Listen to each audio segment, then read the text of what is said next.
Listen, everybody needs a fairy godmother, just somebody to look out for them. Some people call me their fairy smoke mother, others their internet big sister, but you can call me Hannah, the host of Smoke Sash. So come hang out, let's light up and talk everything there is to life. The good, the bad, the ugly, the embarrassing. I've got a story for it all.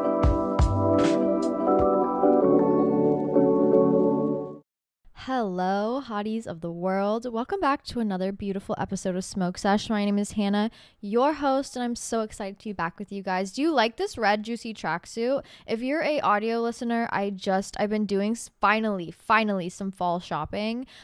Just because all of a sudden it's 50 degrees outside. Hello, what is going on? We had the fall equinox yesterday. All of a sudden I'm like, okay, why is everything orange and why is it freezing outside and raining constantly? We'll get into that a little bit, but first let's talk about the juicy tracksuit. I have been on a constant hunt for a good tracksuit for a long time. First of all, you want to be the hottest lazy girl ever, just get a matching two-piece set. Okay, just a matching two-piece set. This was like, I want to say $80 on eBay. Oh god, I love eBay.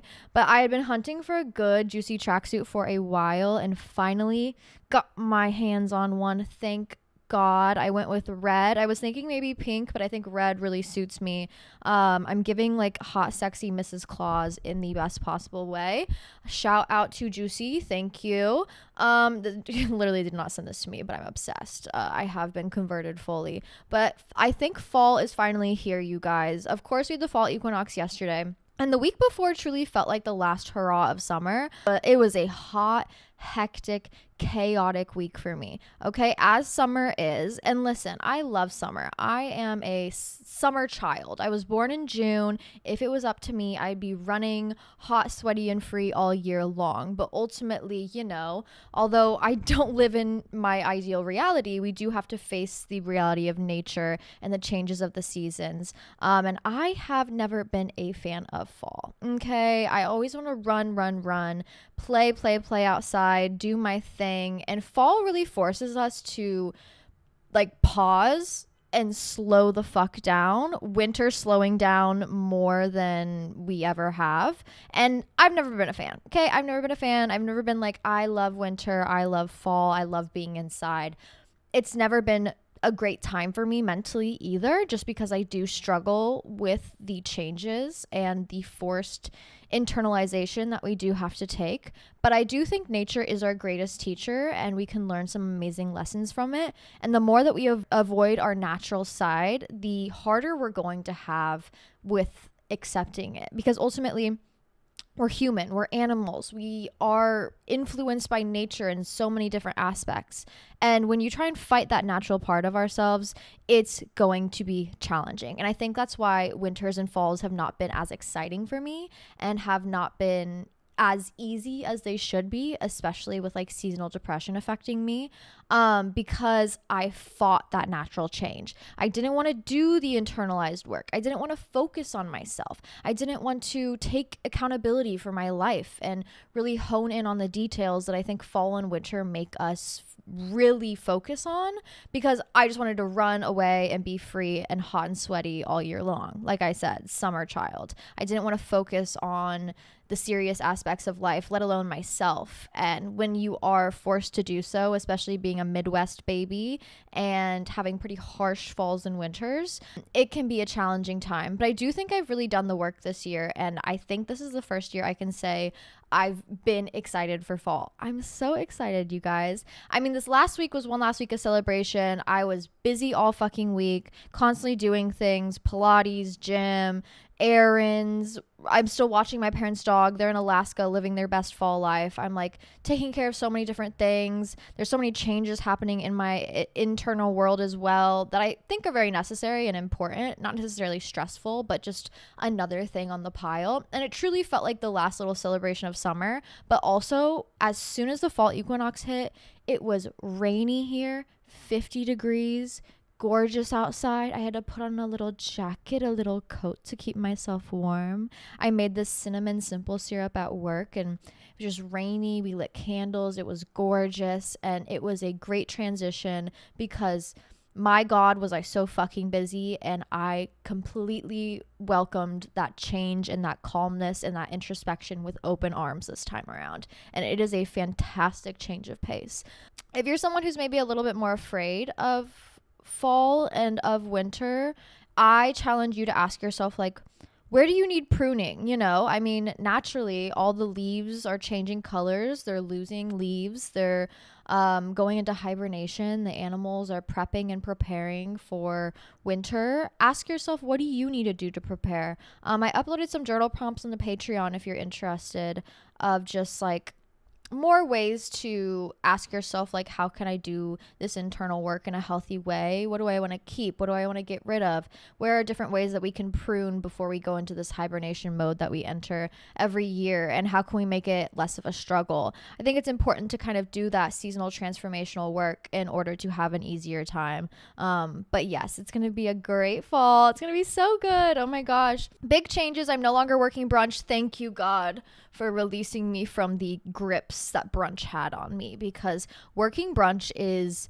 oh my God. If any of my girlies out there work a brunch shift as a server, host, whatever, line cook, I don't care. You understand the chaos of it all. You see some of the worst people at brunch. Actually, like some of the worst people, some of the worst attitudes, some of the worst couples at brunch. I don't know what brunch brings out in people, but it is scary, safe to say. So finally, God has released me from the shackles of brunch, and I'm just working dinners now. I got a new opportunity I'm excited about. The people that I work for are amazing and provide me inspiration daily, just like for like community-based inspiration. It's so nice to have like people around you that, you know, like ride for you and really want to see you succeed. I think there are so many blessings in that. And I think we've lost community a lot, especially with the pandemic, where we've become more like self-focused and we haven't been focused on the people around us, or we don't care to focus on the people around us. And I think that's a really big downfall. And I think it's a downfall that people don't really think about. They think me, especially here in America, me, but like never about the people around us. And when you actually want to succeed as an individual, it's not from you propelling yourself up alone. It's from having a good team of people around you propelling yourself up. And that's what really builds that strong support, is having a good community around you to constantly provide inspiration and provide just strength and stability. I think that's so important, and it's something that I've really been focusing on. It's something that will also help us all get through this transformational change of fall and winter and the changing of seasons. So it's been really nice to see that reflected in my life, and just a good community and good routine and new projects, new ideas, and following through on them, taking care of myself and doing the internal work while also pruning and preening my home and getting it ready to be a comfortable space when winter comes around and we can't leave the house because there's 12 feet of snow. It'll be here. It's going to be here before you know it. But I'm celebrating fall. I'm going to make a simmer pot. I just made these oh my God, amazing pumpkin cinnamon rolls. The best thing I've ever made. If you want the recipe, it's in my Instagram. I made a reel, and all of my recipes are just like in the not in the comments, in the caption of all my reels if you want the details of it all. But I am still munching on the cinnamon rolls. I eat like half of one every morning, and it's just been so amazing and so wonderful, so like heartwarming. I love food that makes you feel like, oh my God, my grandma cooked this for me and I'm all of a sudden 8 years old again. Like, that's the kind of food experience that I want to have. And those cinnamon rolls definitely provided that for me. I've been drinking hot coffee. Oh my God, I'm in my hot coffee era again. No more iced coffee. It's too cold. I'm ready to go like pumpkin patch picking. I'm ready to go buy some apple cider. I'm ready to go to the Halloween haunted houses. I'm working on my Halloween costumes as we speak. I think me and the girls are going to go on like a girls' cabin trip somewhere to celebrate fall, kind of get outside one last time. So it's going to be a good season. I'm very excited to see what it brings for us all. It's so nice and gloomy and chill, and there's no more high enthralling energy anymore. I feel like everybody around me is really focused on the stability aspect and the calmness and the quiet And I think that is such a nice energy to indulge on, especially during this season. So cheers to fall. I hope you're all doing so very well. That's really all I have to catch you guys up on. I haven't really done anything crazy this week, if I'm being honest. I'm trying to think back. But enough about me. Let's get into all of your guys' questions, because I know you have a lot on your mind. Someone said, I think this man might be lying to me, but I don't know. He won't admit it. How do I solve this? So I forget which law it is, but humans have the natural urge to correct people, to get the facts straight, to be right. And if you understand that human behavior and use it to your advantage, I think you'll be able to figure out if he is lying to you or not. So if there's something that you think he's lying to you about, maybe it's like where he's going after work or who he's talking to or things like that, I think the sane thing to do would be just to ask him. But if you're dealing with a chronic, insane man, of course, he's not going to tell you the truth. So instead of asking him to tell you the truth or asking him the straightforward question, you essentially have to ask him the opposite or state the opposite. So if you're like, okay, well, where is he going to after work? He's saying he's going to the grocery store or whatever. So you say, oh, did you have fun at the gym? Obviously, he's not at the gym. He says at the grocery store. If you say, oh, did you have fun at the gym? And then he corrects you and says something completely different, that's how you know. That's how you know he's lying. That's how you know he can't follow his own lies. You know what I mean? What are some of your favorite ways to self-care? Ooh, I feel like fall is a very self-care season. Once again, a lot of introspection, pruning, preening, taking care of ourselves. My favorite ways to self-care, I mean, I've been trying to get out of the crazy self-care where it's like, let me go online shopping, let me buy all these random things, let me do the $100 facial treatment. Like, that can be self-care, but it's not a sustainable form of self-care. So some of my favorite sustainable forms of self-care that are pretty like low cost, low energy in that sort of sense are cooking. As you guys know, I love cooking. If you're like a chronic dissociative person, whatever the word is, cooking is great for you. You're going to love cooking. Okay. The way I'll go into my kitchen and all of a sudden 3 hours has passed and I had zero thoughts at all. And now I have something yummy in front of me. Oh my God, what's better than that? You know what I mean? Making those cinnamon rolls was so nice because I was making them on a day where I was just like going through it, like about to put my fist through a wall. Metaphorically, I've never actually done that, but I needed to kind of just like get into a zone where I was kind of detached from the world in that sort of sense, but in like a healthy, productive way. And so kneading that dough by hand for 15 minutes and really just like putting my all into kneading that dough and making these cinnamon rolls was so nice because now all week I've had something beautiful and amazing to munch on or to have from having a low moment. I don't think cooking has to be so scary. I think it can be something easy. I think it can be something hard, whatever it is. I love just a good like recipe, just simply something yummy to eat. That's my favorite way of self-care. Sometimes the best form of self-care, honestly, is just doing the hard things. I think you'll feel way better doing the hard things that are on your list that you really don't want to do versus just like spending $100 online. The dopamine burst that you're going to have spending $100 online is going to be pretty automatic, of course, but also it's not going to be sustainable in that sort of way. It'll be like a junky hit, like woof, that felt good, but then it's going to be a quick downhill fall right after that. When you take care of the hard things in your life and you actually like put some work into doing the things that maybe you don't want to fucking do, but still know you need to do, ultimately, by the time you sit down after, doing those dishes or doing those chores or finally folding the laundry, which is on my list of things to do today, it's going to feel so much better. And then that alone time that you have afterwards to kind of fuck off and scroll on your phone or, do the things that are quote unquote unhealthy in that sort of sense, are going to feel much more like relaxing and actually beneficial. That time that you spend actually relaxing after doing the hard things is going to feel so much nicer, and you're going to feel that wave of dopamine for like honestly a couple of days, because you're going to wake up in the morning and be like, oh, I have nothing to do today, I got it all out of the way.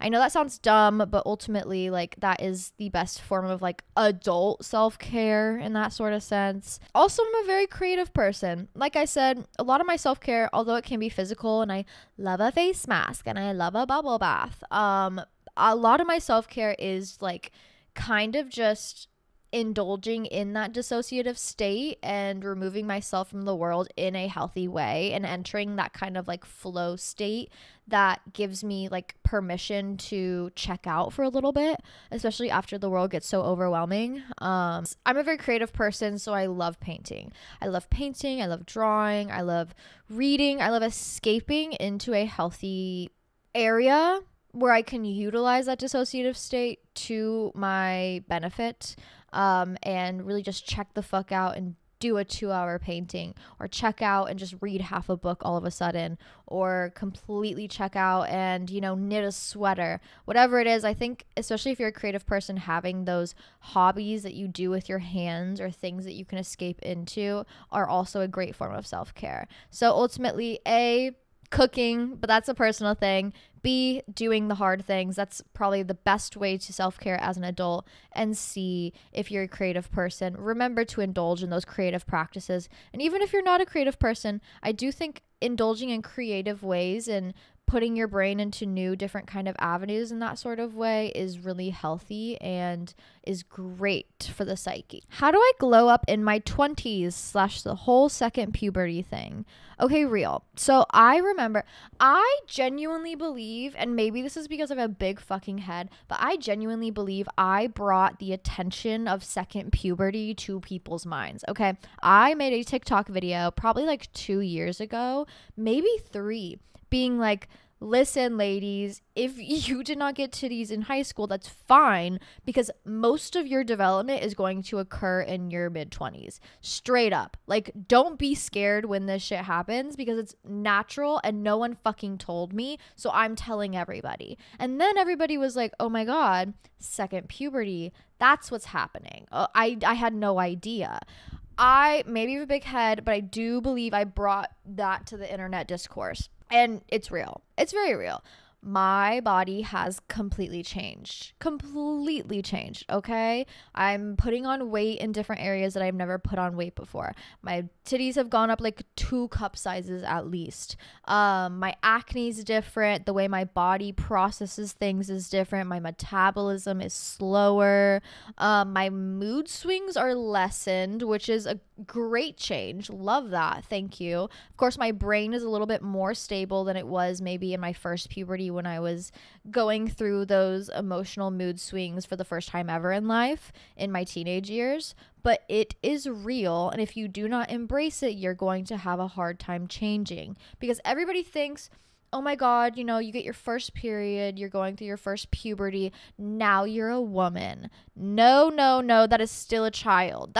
You are literally still a child. I don't give a fuck what other people say. I don't give a fuck about it. You're still a child. Although you're going through puberty and you're developing and maybe you look more quote unquote womanly, I don't believe you get that womanly figure and quality until you go through that second puberty, because of course I developed more when I was going through that first puberty, but my second puberty is where I genuinely feel like I am a woman now. Okay, I feel like back then, you know, at the health courses and classes in high school, they'd be like, you're becoming a woman and it's beautiful, you're flourishing and flowering like a flower, and it's like, okay, bitch, shut up. I feel like I'm going insane. Don't tell me that bullshit. Like, no, I'm not a woman. I'm 16. Hello. I'm still a girl. I am still a girl. Let me indulge in my teenage years. Don't push that bullshit on me.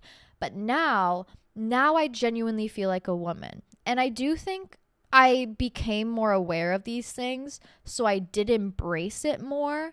But I do see people my age, especially women, kind of having these conniptions, because they're like, what the fuck? I thought I was done changing. I thought I was done. I didn't know this would happen. They think something is wrong with them because they're developing in different ways, and they're just not aware that that is natural, that is normal, that's going to happen. It's not your fault. It is a normal process of the human body. And yes, you will become more womanly in your mid-20s, but also you will become more stable. Straight up, you will become more stable. I feel like my mind has developed into more of that womanhood mindset where I'm just more focused. I'm a little more driven as well. I'm a little more organized. I have like a routine down. Routine is very important. I'm indulging in new behaviors and activities that are helping me become a better human being. And I'm loving those like activities and those hobbies and those things like Pilates.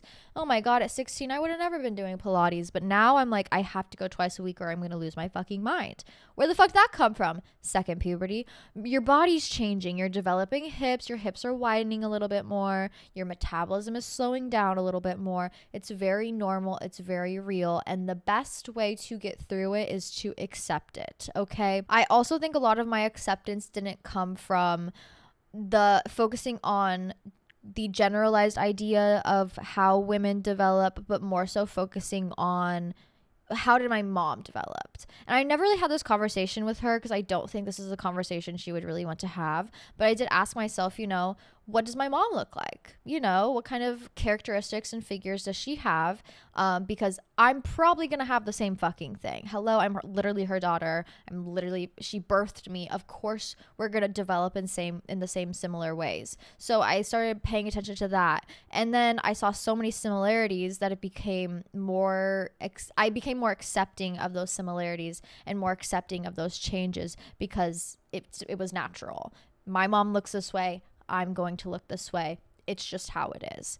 And I do think it is a glow up. I do think it is ultimately the biggest glow up I have had in my entire life is this second puberty. I think at first I kind of was a little bit more unaccepting of it, but then once I leaned into it and really leaned into the whole goddess woman, I'm amazing, I'm beautiful, I'm sexy, I'm gorgeous, like I finally feel like a woman.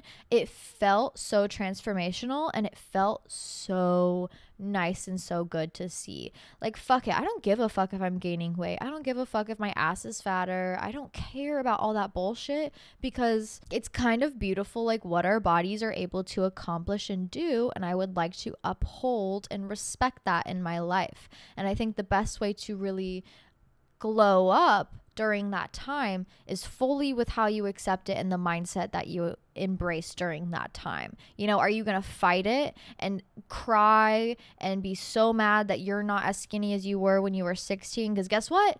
That's not going to happen.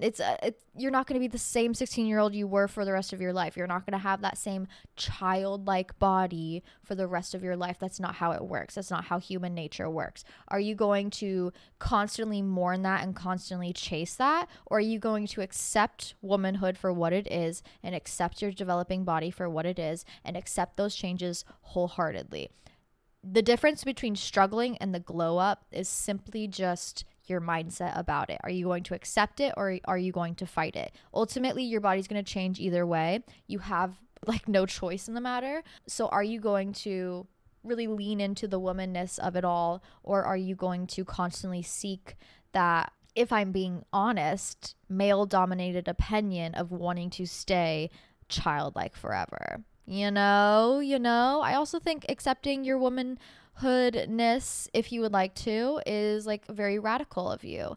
I think not a lot of women want to lean into it, and I do think it is a radical act of accepting yourself fully and loving yourself through it all, no matter what, and surrounding yourself with women who do so as well, and especially older women who fully accept themselves and have been through those things and, love themselves through it all. I think all of those things are very important and beneficial. But if you want it to be more of a glow up rather than a struggle, you need to accept that change is going to occur. And the best way to embrace change is to open your arms fully to it and support yourself through it. But yeah, no, now I'm okay, sexy woman. Okay, hi, juicy tracksuit. Hey, girl. Wow, I love it. And yeah, ultimately, I don't think it's anything to be afraid of because I just keep getting hotter and sexier every year. And that's fantastic. That's amazing. If 16-year-old Hannah saw me now, she'd be like, okay, the acne and the small titties and the mental struggles will be worth it. Stay strong. Maybe we don't need the psych ward. Oh, crazy.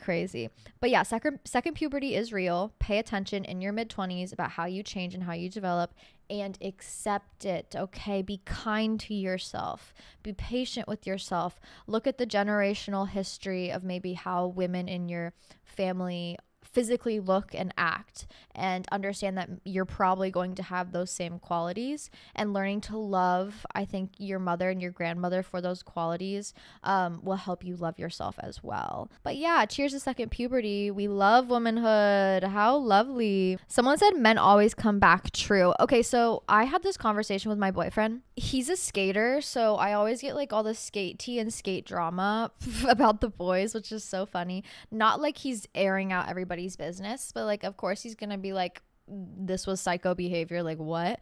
And one of the big things that that we were talking about the other day is how most of these skaters' girlfriends are like fucking around on them and like DMing their best friends behind their backs. But for some reason, I was like, well, do like men not conversate with each other about this? Like, do men not tell each other those things? And it's like, no, like there is no loyalty in like the male dominated space. There is no loyalty like where girls have that loyalty where it's like, I'm gonna send that hey girly text because I would want somebody to do that to me. Like we have that kind of loyalty to each other. There is none of that in the male dominated space. Because I'm like, what the fuck? Why the fuck do like all these people know that his girlfriend is DMing them, but like no one's telling him? But also he's staying. He knows, but he's staying. And my boyfriend was like, it's because this is like toxic, but like men love a crazy bitch. Men will stick around. Men love to be fucked on, okay? They kind of love to be the victim in that sort of way. And I know many men who are chasing women who do not give a fuck about them at all, and in fact are more enthralled with the woman who is focused on herself and doing whatever makes her happy, more than the woman who wants to like be on her knees sucking him off constantly. You know what I mean? That is why I get so frustrated when women resort to like, no, but I need to please him. I need to do everything for him. Like, he's not going to stick around. Like, I need to be, the one for him. I need to do all these things for him. Like, babe, that is going to scare him away. Like, genuinely, I think that's going to scare him away. I don't know why. I think men are just toxic in general, but like men will come back, especially if you're focused on yourself. Men will come running and crawling back to you if you leave them because you're like, nah, fuck you. Like, you're not treating me right. I don't want to do this. Stop getting in these situationships with this men where you're like laying down to be a doormat because they don't want that, okay? That's not hot and sexy. Focus on you, do you, go off, fuck whoever you want, do whatever you want.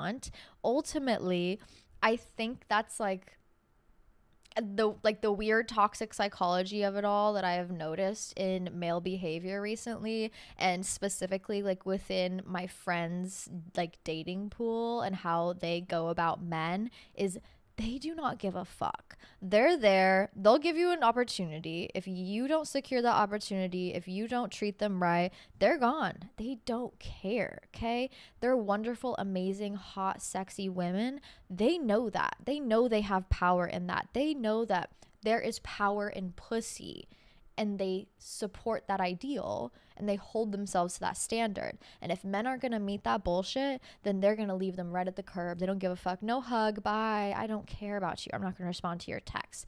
And every single time that happens, those men are fucking fiending after them. Fiending. Absolutely drooling, rolling on the floor.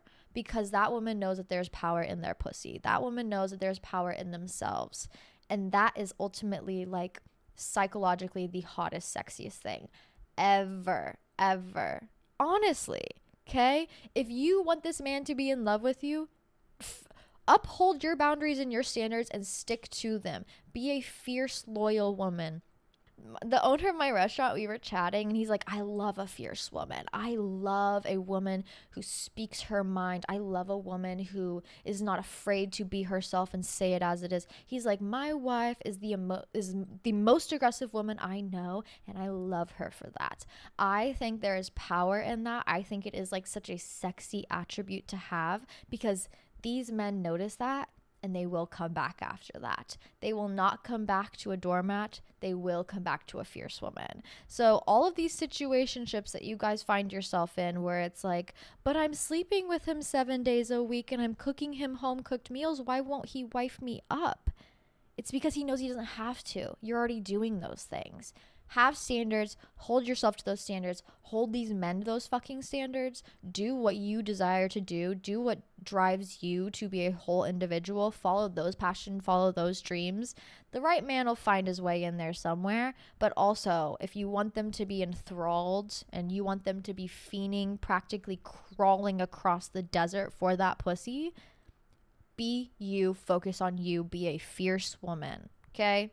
They will be absolutely obsessed. Absolutely. I think my relationship works so well because I'm fucking insane and crazy and I say it how it is and I don't put up with that bullshit at all. If there's anything on my mind that's pissing me off about you, I'm gonna say it, okay? I'm not gonna let you walk all over me as a doormat. I'm not gonna let you string me along. I'm not gonna let you lie to me. It's either we're real and we're here and you're my partner, or I'm gone, and he knows that. Someone said, I'm nervous to take a tea break, but I feel like I need one. Honestly, whenever I've taken tea breaks in my life, they've been scary, of course, but genuinely so beneficial that at this point, anytime I need one, I'm not scared to do them anymore because I did take that hard step the first time and understood. I listened to myself. I knew it was what I needed. I did the hard thing and I felt so fucking good about it.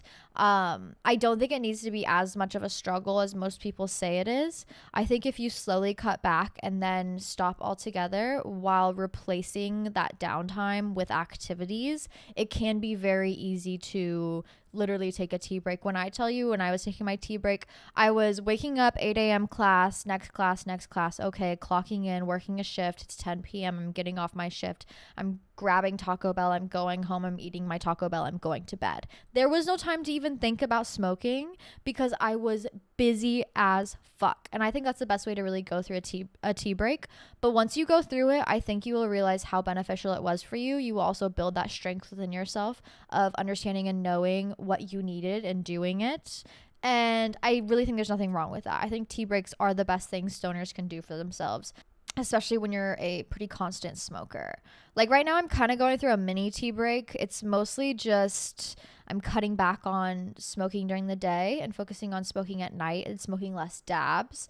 So it's like tea break adjacent, but still I understood what I needed. I'm doing what I'm needing and it feels good always. Hannah, you work in the service industry. Tips on how to open a wine bottle with a cork.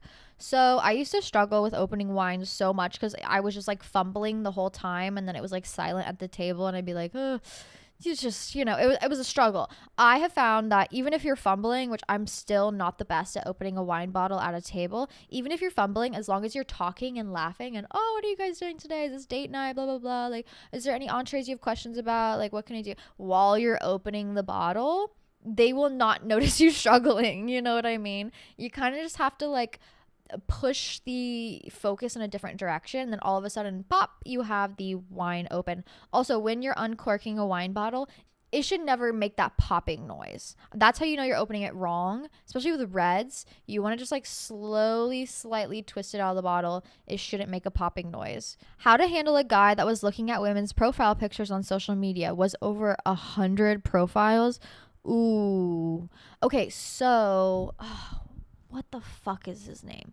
This is like, I feel like deep internet lore that the girlies just aren't going to know about, but I did see like one clip of it on TikTok and men were shitting on him for talking about it. Maybe it was just for like admitting it, but I do think this is a genuine issue that a lot of men, especially young men in this day and age, fall into, which is simply just like porn and sex addiction. I think a lot of young men in this day and age have too much unrestricted internet access, especially at a young age, and especially with video games, develop a dopamine addiction, and then they chase that wherever they can find it, which mostly is in, yes, video games, and yes, women, sex, porn, things like that.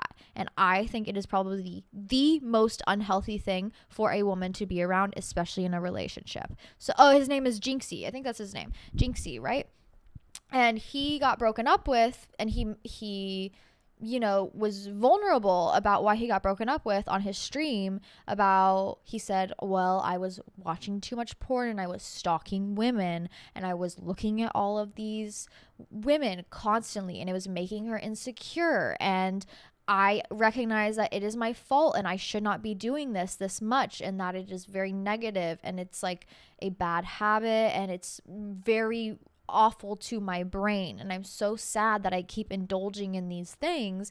Ultimately it's because he has a dopamine addiction to it, but he was very vulnerable, like, and of course he's like a broy streamer to all these other young men, so all of these men were clowning on him for saying this shit. But honestly, that is exactly what they fucking need to hear, especially coming out of the mouth of somebody that is popular and that they watch. I think it is so important for other men to be honest about things that are downfalls of them as men, because we see this too often where it's perpetuated in like male relationships, that it's like, no, it's okay to be a sex addict, no, it's okay to go do awful things to women. We see P. Diddy coming out and he's fucking drugging women and doing all these horrible things to them.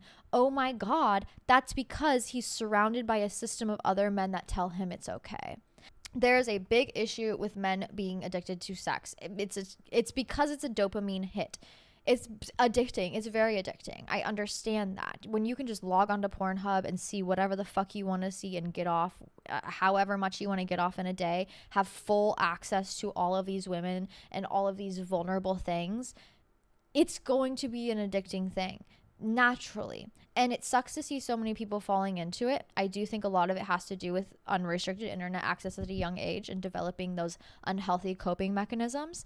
But having men be vulnerable about this and being open about this is so important, because it means other men are going to maybe think about their addiction within themselves. If you find yourself as a woman in a relationship with a man who is dealing with a sex, love, porn addiction, not gonna lie, the best thing you can do for your brain and for your peace of mind is to leave. Personally, I feel like that is a battle that man needs to fight alone. That is not something that I can hold your hand through, because ultimately I'm going to take on way too much baggage and I'm too young to fucking do that. If you find yourself in a relationship where he's looking and stalking over 100 different women constantly, I think you need to get the fuck out of there. If you're trying to build a relationship on trust and on loyalty, he's already broken both of those. And those are the two bases of relationships, two basis ideals that you need in any sort of relationship, whether it's romantic, whether it's interpersonal, whether it's a business partnership. You need to understand that no matter what we do during the day, no matter how many fights we have, at the end of the day, we're going to get together and we're going to have dinner together, because we have that trust for each other and we have that loyalty for each other. And if you do not have a relationship based on those things, it is simply not going to work. You are going to keep throwing yourself into a fire for a man who does not give a fuck whether you live or die.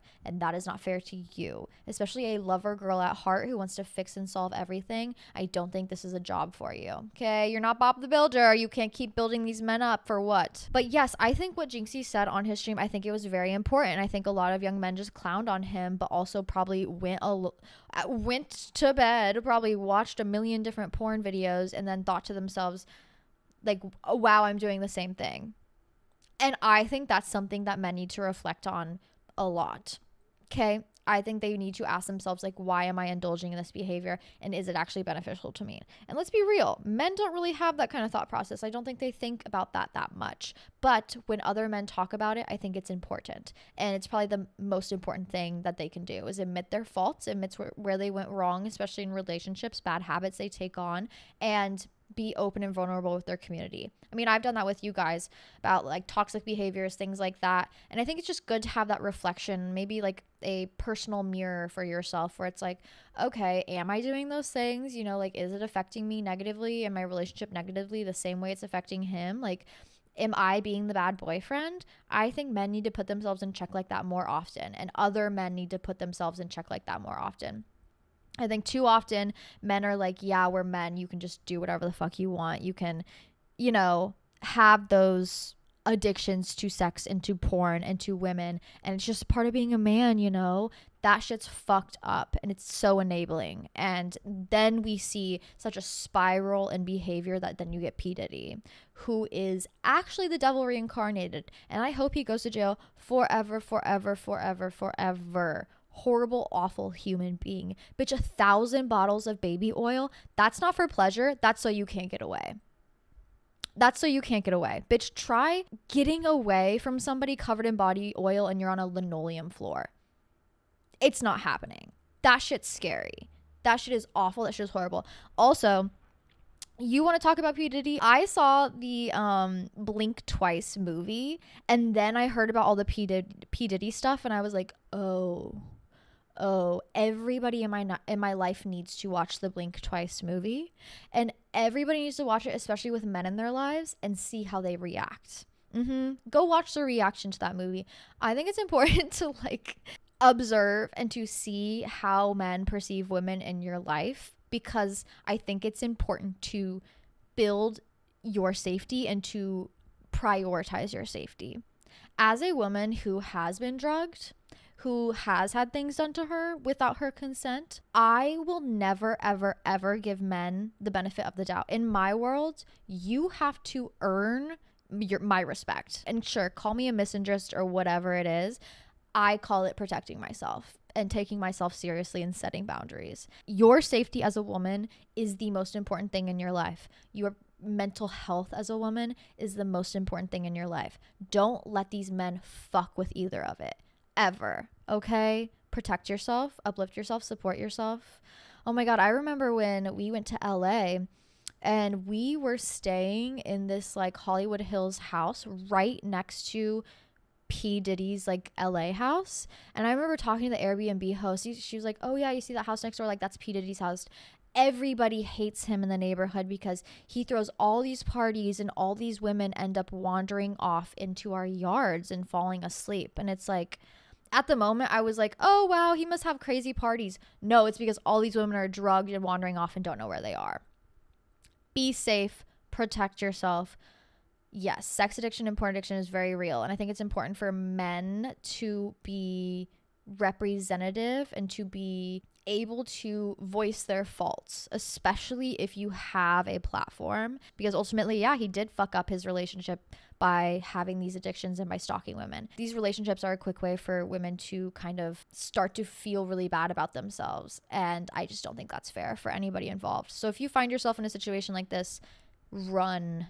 Escape. Once again, you're not Bob the Builder. You can't solve all these problems. Sometimes men have to clean up their own fucking messes and make themselves a good person. Period. How do I become less afraid of how I'm perceived by guys? I feel like I'll be single forever. Stop caring about how men perceive you and start caring about how you perceive yourself. True self-worth will not be brought into yourself through the eyes of men. It will be brought into yourself through the eyes of yourself. Okay? Accepting fault for small mistakes in friendships. When there's any sort of small mistake in friendships or relationships, I'm quick to apologize and quick to say sorry, because honestly, we ain't got time to fight over this bullshit. I don't care. Ultimately, I want a good relationship with you, and if that means I have to say sorry, then I'll say sorry. And my friends know that that's how they behave as well. It's just respect, If you have respect for somebody and you know you fucked up, apologizing is the easiest thing you can fucking do. Now, changing the behavior is probably the hardest thing, but I think you have to have both, of course. But it's so easy to apologize. It's so easy to say, you know what, I'm sorry, I fucked up. I still want to be your friend. Give me a second chance. I'll prove it to you. And then obviously proving it to them that you're sorry and that you won't do it again. But if you want to have a good, solid friendship, relationship, whatever it is, you need to be able to understand that you will have faults. You will make mistakes, and that's okay. We're human. It's normal. It's going to happen. What you do with that, though, is most important. And saying sorry and doing better is ultimately the best thing you can do for a friendship or a relationship. Ooh, tips for a good experience losing your V card. Interesting. I didn't lose my virginity until I was 18, 19, so it was a little later, but honestly I think that was the perfect age. Any earlier and I think it would have fucked me up mentally and sexually. Not to shame anybody, I just think that was best for me. You know what's best for you, period. But did I have a good experience? Definitely wasn't the worst. Why was I on top? Why was there no condom? Hello, was not prepared. Be prepared. Be prepared. Don't just be like, I need to lose it now, because you're going to put yourself in some very, very risky situations. And I think the last thing you should do is put yourself in any sort of sexually risky situation. Like I mentioned in the last podcast episode, you can act in sex and have it be self-sabotage. Listen to the words I'm saying. Sometimes sex can be self-sabotage. The best way to have good sex is to focus on pleasure, focus on boundaries, hold yourself to standards, hold your partner to other standards, and don't put yourself into risky situations just for what? For some 10-second sex? Hello. That's not worth the scary situations you're going into. You know the meme where it's like, sex is taking me to places that I wouldn't even go with a gun, literally. Like, do not put yourself into risky situations. Stay protected. Get on birth control. Do it with somebody you trust. Set boundaries. Do not be on top, obviously. Take it slow. Use lube if you need to. Put on a good playlist. Do it with somebody you trust. Do not just have the desire to lose it to lose it. I feel like women have that pressure. Men don't have the V card pressure. Hello. Women have all this pressure of like, I need to lose my V card. I need to do blah, blah, blah. No, that is society putting that pressure on you. And I don't think women should feel any sort of sexual pressure from society. I think that's so fucked up. So focus on you. Focus on what you need and what you desire. And do not let anybody convince you of anything else. Stay protected. Okay. These men have to prove to you that they're worthy. How to stop holding grudges and communicate when I'm hurt without ruining the vibe. Oh my God. Okay, so guilty as charged. I used to be like this, but also I think I was in these like people pleasing tendencies where I was like, but if I say that they hurt me, then they won't like me anymore. What? Girl, just say what's on your mind.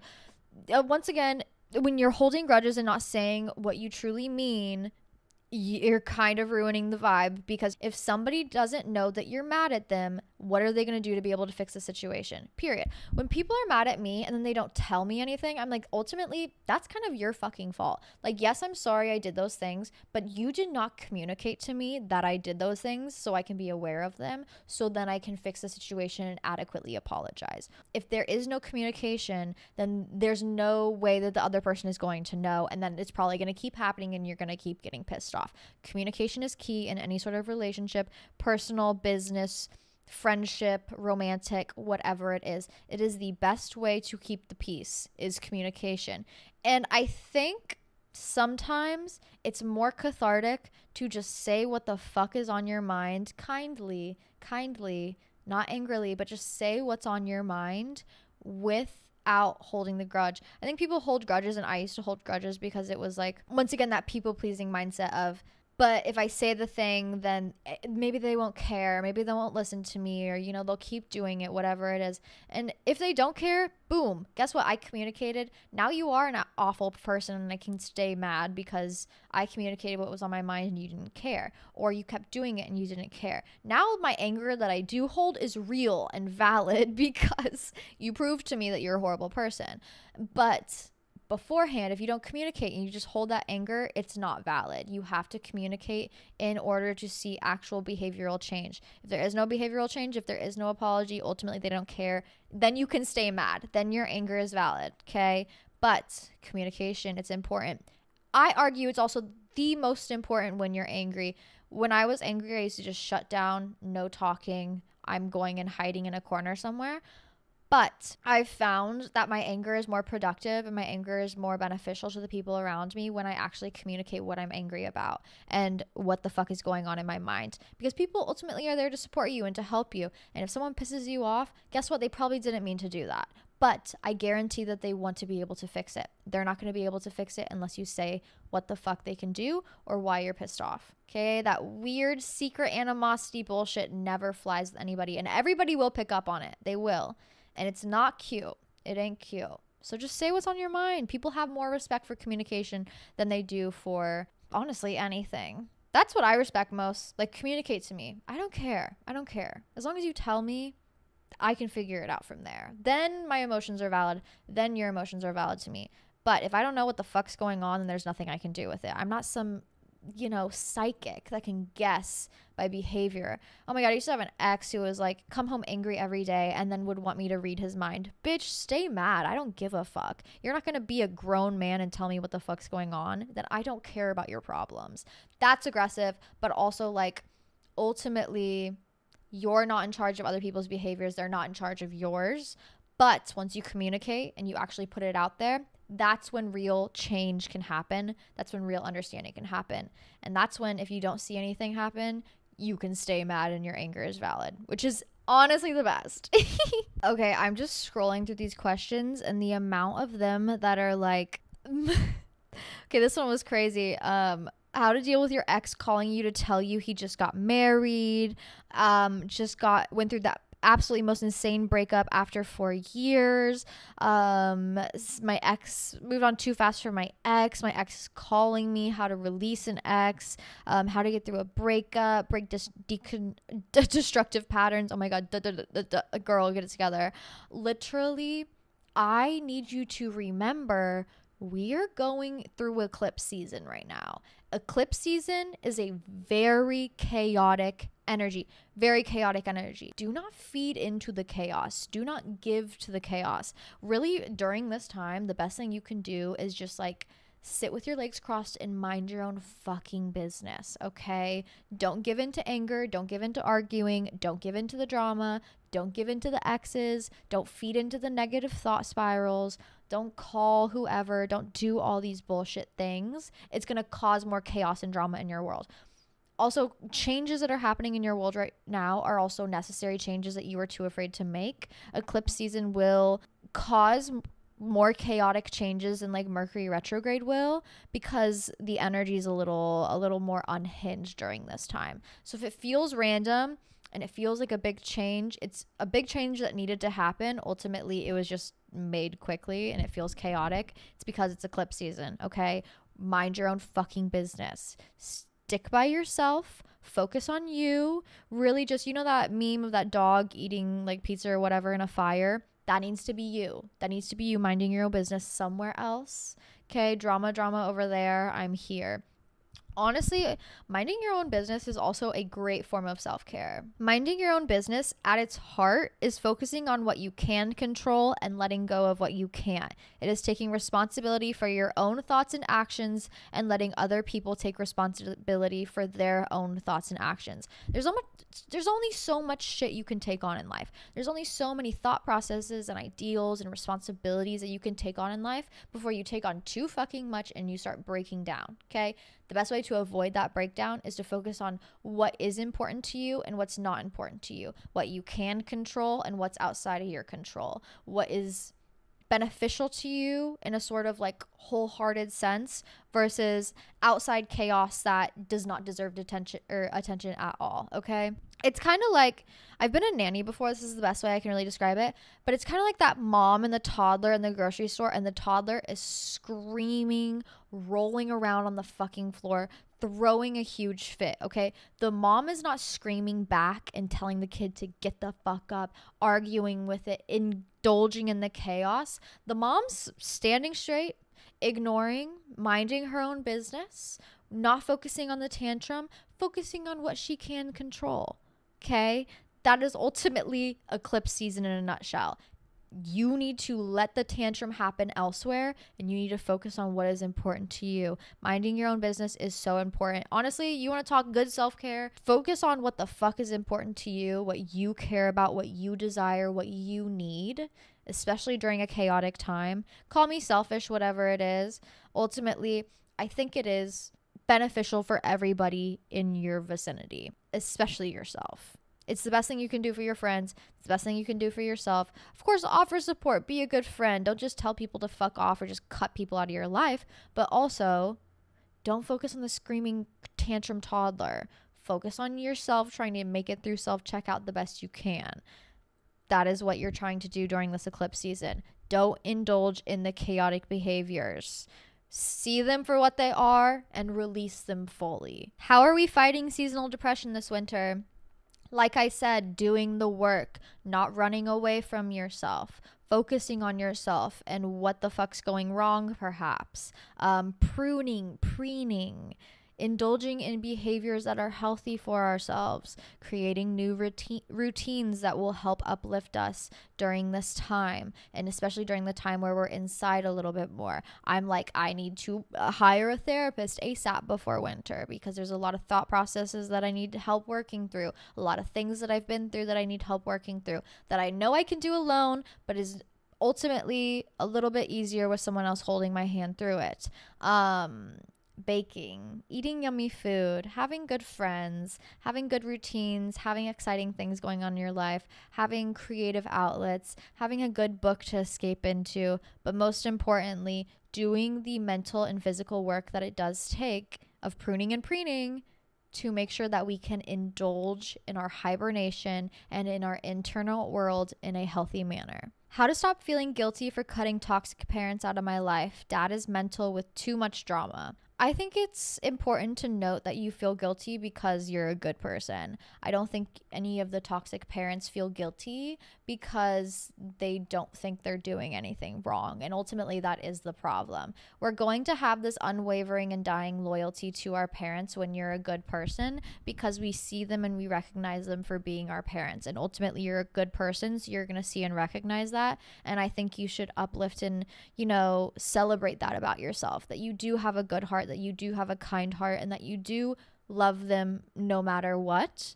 But I think what's most important to celebrate here is that you're strong enough to know what you need and what you deserve and what you desire. And you're strong enough to hold those boundaries, especially with the people who love you most. And I think you need to celebrate that within yourself. You're going to feel that guilt no matter what because you're a good person. But I do think you need to celebrate that you're strong enough to understand what is best for you. And you're strong enough to make those hard decisions in your life. And that is so important to recognize and to uplift in your own life. I'm proud of you. I don't know if anybody's ever told you that, but dealing with toxic parents is probably the hardest thing for any child to have to deal with, especially when you are a kind-hearted, loving human and individual. You're going to want to pour that into others, but you have to understand when your cup is running low and you need to pause and refill to yourself, okay? You can only pour so much from your cup until you run empty. And when you run empty, you have no more to give. You want to keep giving as much as you possibly can. You want your cup to runneth over constantly, but you cannot keep pouring into a bottomless pit of a cup, or else you're going to empty yourself out. And I think it's important to understand that, yes, you are a loving person, and yes, you do want the best for this individual in your life, but ultimately maybe the best thing for this individual in your life is for you to cut ties and maybe just take a step back for a second. It's hard. It's probably the hardest thing any child will have to do, especially with a toxic parent. A lot of my friends have to deal with this, and it's a daily struggle for them. But also, I think what gets them through that is the acknowledgement of, but I'm strong enough to know what I need to do and to follow through on it, and they celebrate that within themselves. Also, happy Libra season. I think Virgo season was a little bit too chaotic, and just like everybody was grasping onto everything this as hard as they could and focusing on the details to the point of exhaustion and just overwhelmed and tired. And Libra season is the breath of fresh air that we all need, okay? Especially waving in the new fall season. The last season of summer has come, and I think we felt that hectic, chaotic energy, and now we're really ready to fully dive into the fall Libra season indulgences of life and indulgences of pleasure and indulgences of self, and celebrating that. Libra is a air sign. Shout out to my Libra girlies. During Virgo season, the emphasis was on discernment, guiding us to be more mindful of what we consume and how our daily choices affect our overall well-being. The sun's journey through Virgo called us to return to our routines with renewed focus, reprioritize what truly matters, enhance functionality and efficiency, and cultivate a deeper, more intentional relationship with our bodies and health. As Libra season unfolds, Venus departs from the sign of the scales and transitions into the depths of Scorpio, almost in unison. With Venus residing in Scorpio until October 17th, throughout much of Libra season, we are called to explore deeper layers of connection and cultivate greater emotional intimacy. This sacred transit invites us not only to deepen our bonds with others, but more importantly, to nurture a profound relationship with ourselves, embracing in vulnerability and authentic self-reflection as paths to inner transformation. It's reconciliation season. This season is going to be fun. It's going to be kind to us. We need to, most importantly, focus on ourselves and ignore the bullshit going on in our lives. Do not indulge in the chaos, especially with this air sign season. If you indulge in the chaos, it's going to blow up shit that you do not need blown up. Okay, focus on where you can control your path and focus on where you can't. Focus on where you want to put your attention and your energy and your time and where you do not. This is important, and this is a lesson you need to learn. Also, Libra is such like a baby girl princess energy season, okay? Indulge in those fun little self-care behaviors. Put on your matching red velour juicy tracksuit and smoke a fucking bowl and make some pumpkin cinnamon rolls. Make your whole home smell like fresh baked goods.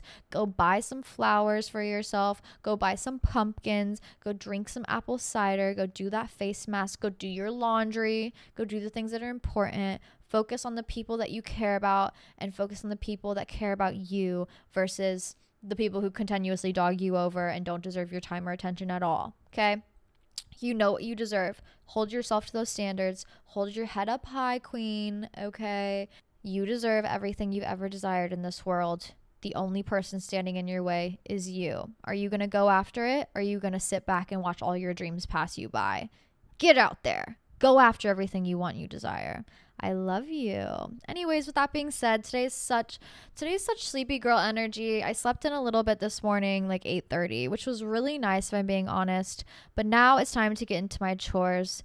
If you want to see more from me, follow me on Instagram at Hannah Marlene. And if you want more content, I post an extra episode every Thursday on Patreon, patreon.com/smoke-shotty. But with that being said, love you all so much. Stay sane, stay sexy, and I'll see you all so soon. Mwah.